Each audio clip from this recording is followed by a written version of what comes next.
I've ruined more meals than I would ever like to admit, but there are some positives that came along with my mistakes. I became a better griller.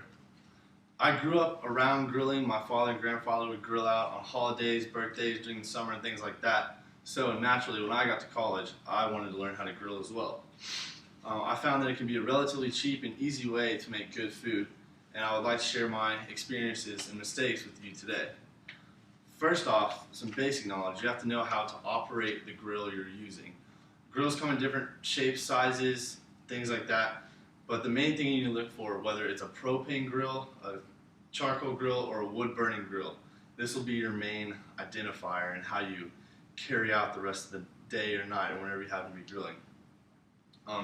This also brings in the aspect of safety. There is, anytime you have an open flame and wood and fire, there is a certain, bad things could happen. So you always need to make sure to know where a fire extinguisher is and make sure people are alert of what's going on in their surroundings. Also, another thing to make sure when you're operating a grill is to, when you're done, clear everything flammable and turn off all gas lines. Make sure charcoal is put out or on the way to being put out. You don't want anything burning up on accident. Once you've become more acquainted with the grill, it's time to move on to preparing your meat to put on the grill. One of the main things that can make or break a meal is how it tastes. So when you have raw meat, you can slap it right on the grill, and it'll be good, but there are other ways to enhance the flavor, and that's through different spices and seasonings. So how I learned is I got my favorite meat, experimented with different types and flavors and marinades and things such as that, so I could find what fit me the best and what I like the best. The thing to remember is they sell a ton of different kinds, from marinades that you put on before you even put the meat on the grill, or things such as black pepper and salt, which go on right after, just like anything else you would eat. And I have a couple examples just so you can get a feel for what you might be looking for in the store.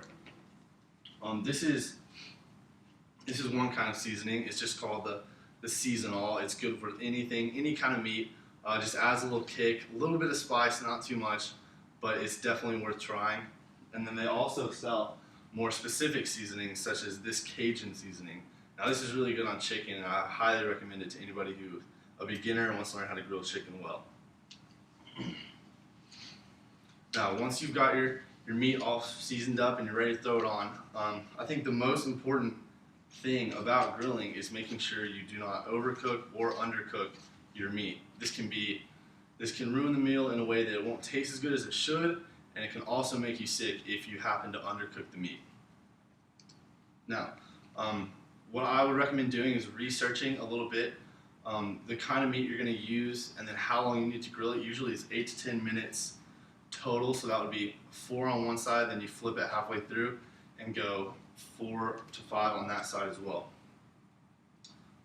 One thing that I've also learned through my experience is to make sure to set a timer. It's really easy to get caught up in either conversation or watching TV or something. You forget about it. Maybe if your grill's outside, you can't hear or smell it. And it's really easy to forget about your meat, and then you'll end up burning the whole meal, which is very unfortunate. So make sure you're setting a timer. And also, when you think your meat is close to being done, go to the grill, open her up, and make just one cut to the very center of the meat. That'll give you the best idea of whether it's done or not. If the middle's a little pink or pinker than you like it to be on beef, close it, keep it on the grill a little longer. For chicken, it's a little harder to tell, but definitely get rid of all the pink, and the white should be a nice, pure white inside, and that's when you'll have a pretty good idea if it's done. But it's all trial and error as well. It's up to you and your preference. So 3 things to remember when you're starting out grill. Get acquaintance with your grill. Try different spices and seasonings to see what you like. And also make sure the cooking time isn't too much or too little, because that can make or break a meal. I hope you've learned something from all the mistakes I've made in my past, and that you'll want to go out and grill and give it a shot yourself. Thank you. Sound like Miss